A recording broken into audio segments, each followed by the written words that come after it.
Les parents du fiancé de Cathy ont insisté pour qu'elle signe un contrat prénuptial stipulant « C'est la maison de Nicolas et tu repartiras sans rien ». Ils ont célébré avec arrogance lorsqu'elle a hérité de 22 millions de dollars, jusqu'à ce qu'elle leur remette les papiers du divorce et leur montre exactement ce que disait le contrat. Cathy aurait dû partir quand la mère de Nicolas lui a tendu ce contrat avec un sourire narquois. Mais elle ne l'a pas fait. Elle était amoureuse et croyait que Nicolas était différent de ses parents. Elle avait tort. Quand Cathy a rencontré Nicolas, elle se débrouillait très bien.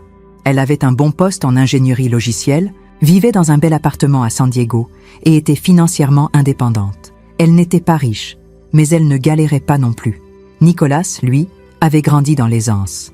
Ses parents, Tracy et Andrew, possédaient une société immobilière et l'avaient toujours gâté. Ils lui avaient acheté une maison à La Jolla, payé ses études et lui avaient trouvé un poste confortable dans leur entreprise. Il était habitué à un certain style de vie auquel Cathy n'avait jamais vraiment attaché d'importance. Dès le début de leur relation, Cathy a senti que ses parents ne l'approuvaient pas. Tracy lui posait des questions insidieuses sur son origine, son emploi et le statut de sa famille. Andrew, lui, ne lui adressait presque jamais la parole. Il n'était pas ouvertement impoli, mais il faisait clairement comprendre qu'elle n'était pas à la hauteur de leur fils. Mais Nicolas la faisait se sentir spéciale. Il lui disait qu'il se moquait de ce que pensaient ses parents, qu'il l'aimait. Et comme une idiote, elle l'a cru. Quand Nicolas l'a demandé en mariage, Cathy était ravie. Elle pensait que sa famille allait enfin l'accepter. Mais, à la place, ils l'ont invitée à dîner pour la prendre de court. Tracy s'est servi un verre de vin, lui a lancé un sourire pincé et a dit « Avant d'aller plus loin, il faut qu'on discute de quelque chose d'important. » Andrew a sorti une chemise cartonnée et l'a glissée sur la table. « Un contrat prénuptial ?» a demandé Cathy à voix basse. « C'est juste une formalité », a répondu Tracy d'un ton presque ennuyé. « Ça protège Nicolas et garantit qu'en cas de divorce, tu ne toucheras à rien qui ne t'appartient pas. » Cathy a regardé Nicolas, espérant qu'il la défende. Il est resté silencieux, les yeux fixés sur son assiette. Andrew a pris la parole. « C'est la maison de... Nicolas, c'est bien son futur héritage. Si ça ne marche pas, tu repartiras avec ce que tu avais en arrivant. » Elle ne leur avait jamais demandé d'argent, jamais insinué qu'elle voulait une part de leur richesse. Et pourtant, ils la traitaient comme une profiteuse venue piéger leur fils. Tracy a souri. « Je suis sûre que tu comprends. » Elle comprenait, oui, elle comprenait exactement ce qu'ils pensèrent d'elle. Elle aurait dû partir, mais elle était amoureuse. Elle s'est dit « Je n'ai pas besoin de leur argent. Ça ne comptera pas. » Alors elle a signé. Et ils avaient l'air tellement satisfaits d'eux-mêmes. La première année fut bonne. La deuxième, correcte. La troisième, Cathy a commencé à voir les fissures. Nicolas avait changé. Ou peut-être qu'elle voyait enfin ce qu'elle avait ignoré. Il était devenu trop à l'aise. Il ne faisait plus d'efforts. Il ne la traitait plus comme une priorité. Et quand elle en parlait, il levait les yeux au ciel. « Tu exagères. » Pire encore, il commençait à parler comme sa mère. Des petites remarques, des pics. « Tu vas vraiment porter ça ? Tu devrais penser au Botox. Tu devrais être reconnaissante que je m'occupe de tout. » Jamais il ne reconnaissait qu'elle travaillait à plein temps, qu'elle payait la moitié des dépenses, même s'il vivait dans une maison offerte par ses parents. Pour lui, c'était toujours sa maison, son argent, sa vie. Elle n'était que la chanceuse qui en faisait partie. Ses parents, bien sûr, encourageaient cette mentalité. Ils débarquaient à l'improviste, critiquaient sa déco, se plaignaient si elle bougeait quelque chose. Ils voyaient encore la maison comme la leur et Cathy comme une invitée de passage. « Tu as tellement de chance que Nicolas prenne soin de toi », disait Tracy avec ce petit sourire condescendant. Cathy en avait fini de se battre pour le respect, dans une maison où elle ne serait jamais vue comme une égale. Puis, un jour, tout a changé. Son oncle est décédé. Il n'était pas proche. Il n'avait ni enfant, ni famille proche. Elle n'y a pas pensé, jusqu'à ce que l'avocat de son oncle l'appelle. Il lui avait tout légué. 22 millions de dollars. Quand Cathy l'a annoncé à Nicolas, il est resté figé. Sa première réaction n'a pas été la surprise ou la compassion, mais « Attends, combien ?» Et soudain, elle avait de la valeur. Ses parents, qui l'avaient toujours traitée comme un poids, ne cessaient maintenant de la couvrir d'éloges. Tracy l'a invitée à déjeuner, juste elles deux. « J'ai toujours su que tu étais spéciale », a-t-elle souri. Andrew, qui ne lui avait presque jamais parlé en 6 ans, voulait désormais discuter affaires. Il lui a demandé ce qu'elle comptait faire de son héritage. Nicolas est devenu attentionné, doux. Il voulait voyager avec elle, investir ensemble. Cathy les a laissés faire la fête, croire qu'ils avaient gagné, car pendant qu'ils trinquaient à leur nouvelle fortune, elle consultait son avocat et ressortait le contrat prénuptial qu'il l'avait forcé à signer. Ce même contrat qui protégeait tous les biens de Nicolas, mais pas les siens. Elle n'a rien dit, pas tout de suite. Elle a simplement souri et préparé sa sortie. Pendant des semaines, elle a joué le jeu. Elle a laissé Nicolas croire qu'il formait à nouveau le couple parfait. Elle a laissé ses parents penser qu'elle était enfin digne de leur attention. Elle a écouté Nicolas faire des projets pour son argent.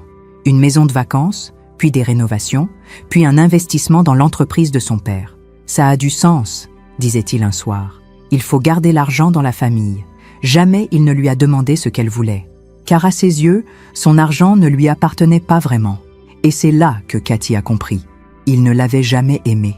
Pas vraiment. Elle avait été une façade, une épouse pratique, une belle image. Et maintenant qu'elle avait quelque chose qu'il voulait, ils avaient tous décidé de faire semblant qu'elle comptait. Alors elle a continué à jouer son rôle. Elle a souri à leurs faux compliments. Elle a laissé Nicolas lui faire des courbettes. Elle a laissé Tracy passer son bras sous le sien au brunch, comme si elles étaient les meilleures amies du monde. Pendant ce temps, elle agissait. Elle a ouvert un compte bancaire séparé à son nom. Elle y a transféré tout son héritage.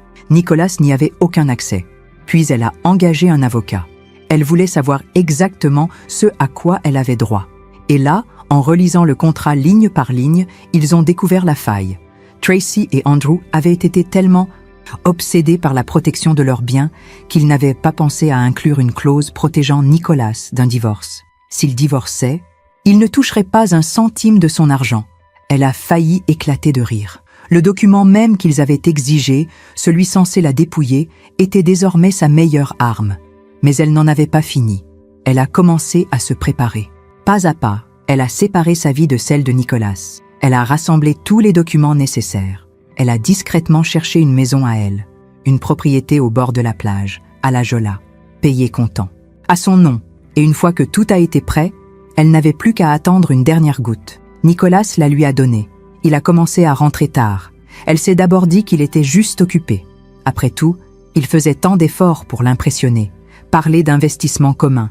Mais un soir, alors qu'il était sous la douche, son téléphone a vibré. Elle a jeté un œil, un message de quelqu'un nommé Lucie. « Hâte de te revoir ce soir. » La dernière fois était incroyable. Elle n'a rien ressenti. Ni douleur, ni choc. Juste une sensation froide, définitive. Elle a ouvert leur message. Des mois d'échanges, de photos, de rendez-vous. Ça durait depuis longtemps. Probablement avant l'héritage. Et là, elle a compris. Nicolas ne voulait pas seulement son argent. Il voulait sécuriser son avenir avant de la quitter. Il pensait la manipuler, mais il n'avait aucune idée de ce qui l'attendait. Elle ne le confronta pas. Pas encore. À la place, elle engagea un détective privé. Si Nicolas voulait jouer à la saleté, elle jouerait plus intelligemment. Il ne fallut pas longtemps. En une semaine, elle avait des photos, des vidéos, des preuves. Nicolas et Lucie, dans des hôtels, des bars, en train de s'embrasser, de se toucher, de la regarder comme il ne l'avait plus regardée depuis des années. Parfait. Elle apporta les preuves à son avocate. « Prête ?» demanda-t-elle. L'avocate sourit. « Allons-y. » Un soir, Nicolas rentra à la maison de bonne humeur. Il l'embrassa sur la joue, se versa un verre et commença à parler d'une super opportunité d'investissement que son père lui avait proposée. C'est alors qu'elle fit glisser les papiers du divorce de l'autre côté de la table. Il fronça les sourcils. « C'est quoi ça ?» « Lis. » Il feuilleta les pages. Son expression passa de la confusion à l'horreur. « Tu plaisantes » dit-il en riant nerveusement. Elle ne plaisantait pas. Il ricana, secoua la tête. « Tu réalises que tu n'auras rien, hein ? Je sais pas quel avocat tu as engagé, mais le contrat prénuptial... » Elle sortit sa copie du contrat, celui que ses parents lui avaient si fièrement fait signer. Elle ouvrit directement à la clause que son avocate lui avait signalée, celle qui stipulait que Nicolas n'avait aucun droit sur l'argent ou les biens qu'elle aurait acquis pendant le mariage. Le visage de Nicolas devint livide. « C'est pas possible », dit-il en tournant frénétiquement les pages, espérant y trouver une faille. « Toi et tes parents avez pris soin de m'empêcher d'avoir quoi que ce soit de votre part, dit-elle. Vous avez juste oublié de faire en sorte que vous ayez droit à quoi que ce soit de la mienne. » Silence. Tracy et Andrew n'étaient pas là pour l'aider. Aucun plan de secours. Aucun sauvetage de dernière minute. Il était seul. Et elle n'en avait pas fini. Elle sortit une enveloppe. « Au fait, dit-elle d'un ton léger, tu devrais jeter un œil à ça. » Elle jeta les photos de lui et Lucie sur la table. Son infidélité en haute définition. Il resta figé. « Je dirai à mon avocate que tu as tout vu, dit-elle. On se recontacte. » Puis elle prit son sac, ses clés et franchit la porte, laissant Nicolas seul dans sa maison. Une maison qu'elle n'avait plus à prétendre être la sienne. Mais ce n'était pas fini. Elle n'eut aucune nouvelle de Nicolas ce soir-là, ni le lendemain. Puis, Tracy appela. Pas Nicolas, pas son père, sa mère. Elle fixa l'écran, laissant sonner.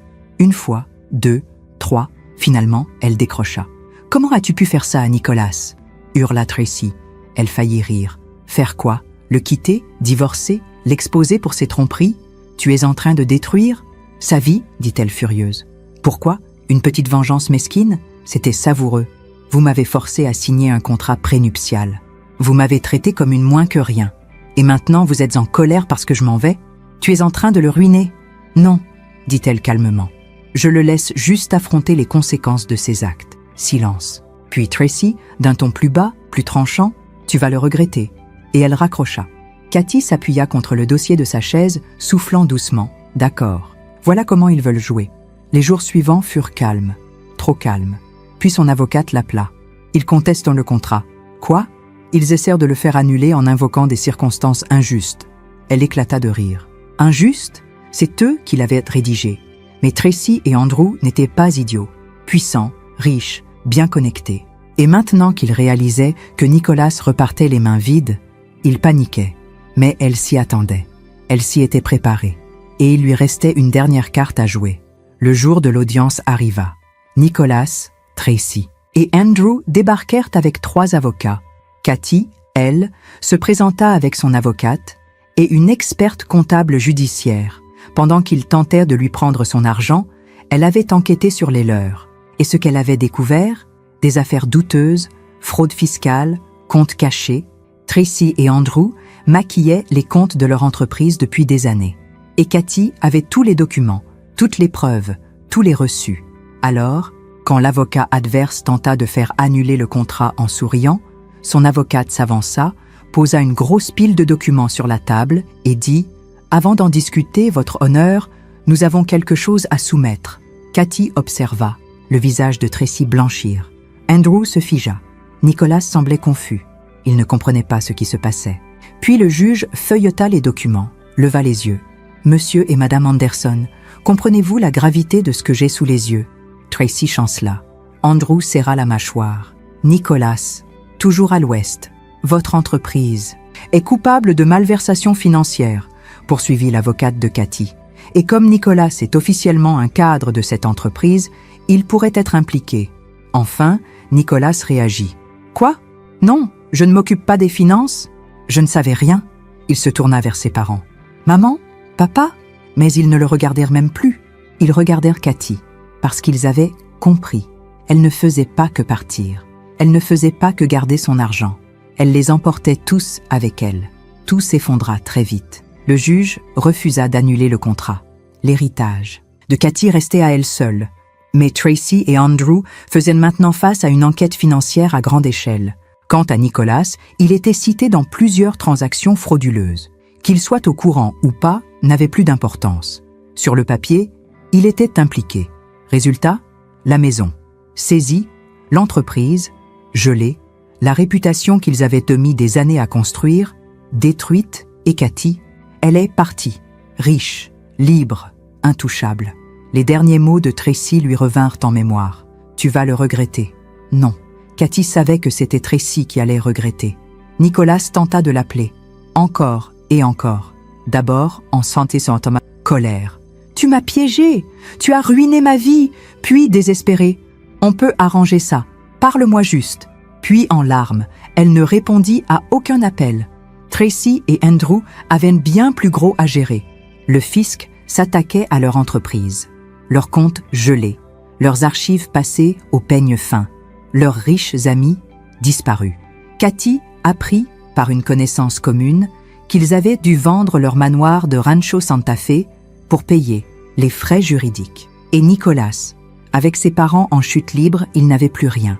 La maison dans laquelle Cathy avait vécu, celle dont ils avaient juré qu'elle n'aurait jamais rien, fut saisie. L'argent? Disparu? La réputation? Écrasée. Et Cathy, elle, emménagea dans sa maison en bord de mer, à La Jolla.